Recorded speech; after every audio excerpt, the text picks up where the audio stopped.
much does the uncertainty at quarterback for them this week really affect you guys? The guys that they play are pretty similar, so they're both guys who can run around some and throw. So it's a very similar game plan. I mean, you'd like to know who you're playing, but it's just something you got to take into account. I'm sure it's going to be like that, many times this year. So you got to kind of have a game plan for each one.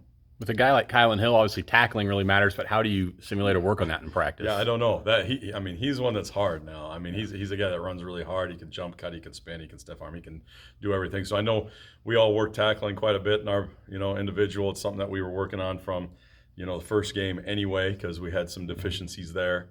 And it'll be a good test. Let's see how we did. I mean, he's a guy that we got to really rally to the ball. I don't know how many times he's going to drop with one shot, that's for sure. So it's about everybody else getting to the ball too, and hopefully we can continue to give good effort and knock him down for limited yards after contact. I mean, he's one of those guys that's really good. How do you go about focus on stopping him, but then at the same time realizing like, hey, we can't put 100% of the effort into him because somebody else could have the ability to kind of sneak in there? I think it's we're pretty close to being a gap control defense. So I think that as we play our gaps, there's some focus on him, but it's every tailback. The basis of playing defense is to stop the run on a general week, and then you earn your right to pass rush. The better you stop the run, then you get in those situations where you can say, okay, now we can blitz, now we can play games, now we can rush the passer, and I don't know that it's any different this week. It's just, hey, we really need to focus on having great leverage on this guy, understanding what gap and what leverage you have on that gap, and then really wrapping him up and squeezing and getting a leg and doing all those kind of things. What's Wyatt Hubert's status this week? I don't know. That'd be for the trainers to decide still. He was out there yesterday, so I don't know how it's going to be, but I know you probably asked that for everybody. That's above my program, for all those guys. I'm not a doctor, so I just kind of say, okay. Sure. Did Walter practice yesterday too? He did. Okay. He was out there yesterday too, yeah. Does Jaron McPherson, as kind of a big nickel, really potentially fit well for a matchup like this against a team that's going to run it a lot? When you use him in the box and get him in there, yeah, for teams who, try to mess with the nickel and get him in the box and those kind of things, yeah, very much so. When he's out in space a little bit, it's he does a good job attaching the guys. So, it'll be a good matchup this week for him because he'll be out there in space against the really good receivers that can run around and do some things. So we'll get a chance to see how he does against, top competition. It'll be fun.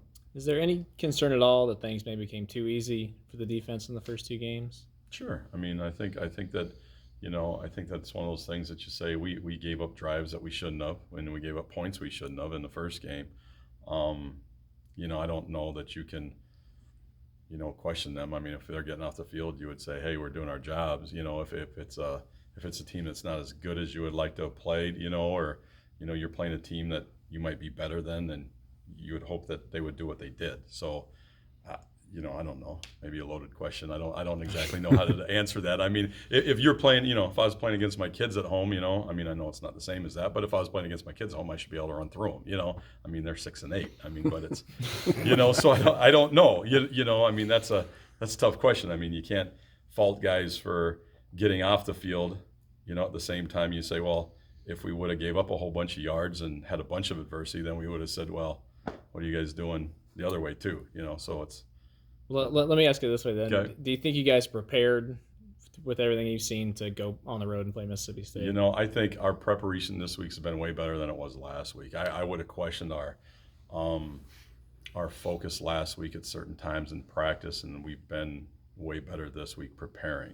Now, are we ready for a game, playing an SEC opponent and all those things? We'll see. That's something that's why you play the games, right?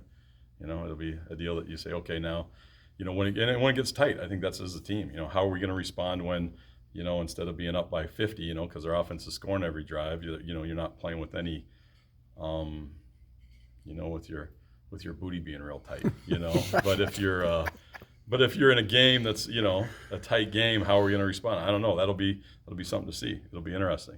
It may be a similar question to that, but Coach said after game one he's happy it was just over because of all the uncertainty around first game and how it's just going to be. No doubt. Is it similar now going on the road, first time on the road and having experienced this as a group together? I think that the guys, most of them have been on the road before and they understand how we work. So I don't know it's necessarily a road game. I think it's just an environment where you're going to say, okay, Like the first game, we didn't know. I mean, we've had those games before where they're 7-point games at the end of the day, you know, one way or the other, and you go, geez, you know, you're really tight for that one.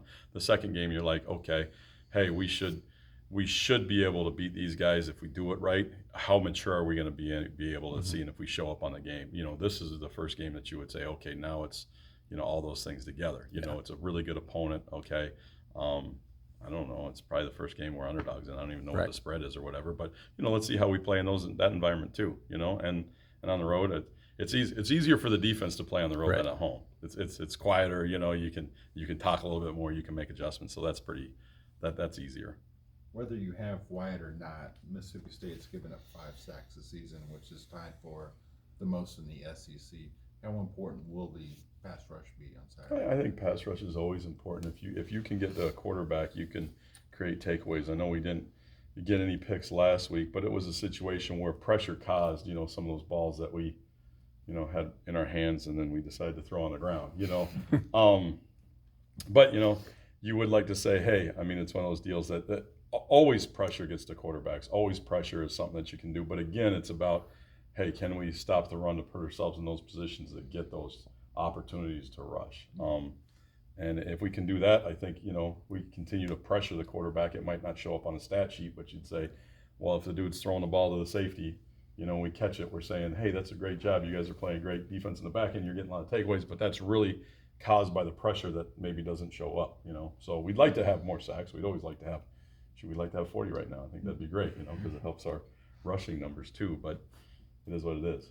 Along those lines, how have you thought Jordan Mitty has performed in the first 2 games? He seemed to be making some plays. Yeah, he's doing a good job. I mean, those D tackles, they're tough. I mean, that's a matchup we're excited to see. You know, you get a guy like that and Trey, they got a big physical offensive line too, you know, and you're saying, hey, this is the game why we have those big dudes in there. You know, let's see how they play, how they really hold the line of scrimmage. Can they shed guys and make, you know, plays and get off and make tackles? That's a hard part for a D lineman. You know, you're tied up in there and you're getting doubled, and then the thing splits and the back is there. Can I make that or not? You know, that's tough play. How much differently are they playing this year as opposed to last season? You know, it's really the same scheme wise. You know, they're doing a couple things with the backs action that are a little bit different, but for the most part, it's the same stuff, same scheme, same. You know, if you watch, it's very similar stuff. You know, it might be called a little different here and there, but you know, it's pretty much the same thing. A lot of the guys on the team. A lot of the guys on the team here still know, and they're close to Isaiah Zuber, and Eli Sullivan mentioned after Saturday's game that he expects a lot of trash talk during the week and then on game day as well. Does that at all worry you that maybe guys would get too caught up in going against him, or is like that's just part of the game? Yeah, you know, you'd hope you would be like, you know, if you've ever been, you know, you go on the field with the Chiefs or something, you know, they're playing whoever they're playing, you know. Those guys went to college together. It's the same thing. You know, you usually go out there and you say, what's up, man? How you doing? Good. You shake hands. And then you get on the field and sure, there's trash talk. But that happens every week on every game, on every person that you play. You know, so, I mean, it's one of those things that, you know, I think the guys will be excited to see each other. Zuber might have a little bit more trash talk than our guys. I'm sure our guys will get into it a little bit. But I think there's some of that happening in every game. I think that people might overblow it because it's there, but you know, you hope that both sides will just handle it professionally. I mean, it's after the game, they're all going to hug each other, they're going to take pictures together, they're going to do all that because they're all buddies, you know. So you would say, sure. I mean, that's the things, and heck, they might be laughing on the field. You never know. I mean, they might say something that's funny too. I mean, you never know what happens with that kind of stuff.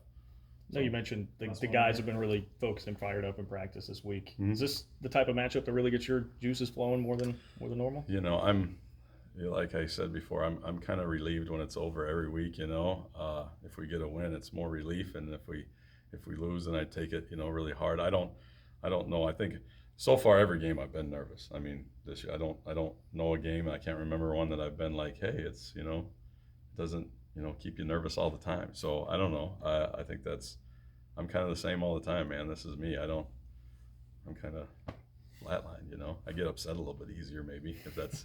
You know, if something's not right, you feel a little bit more urgency, but yeah. All right, guys. Thank you.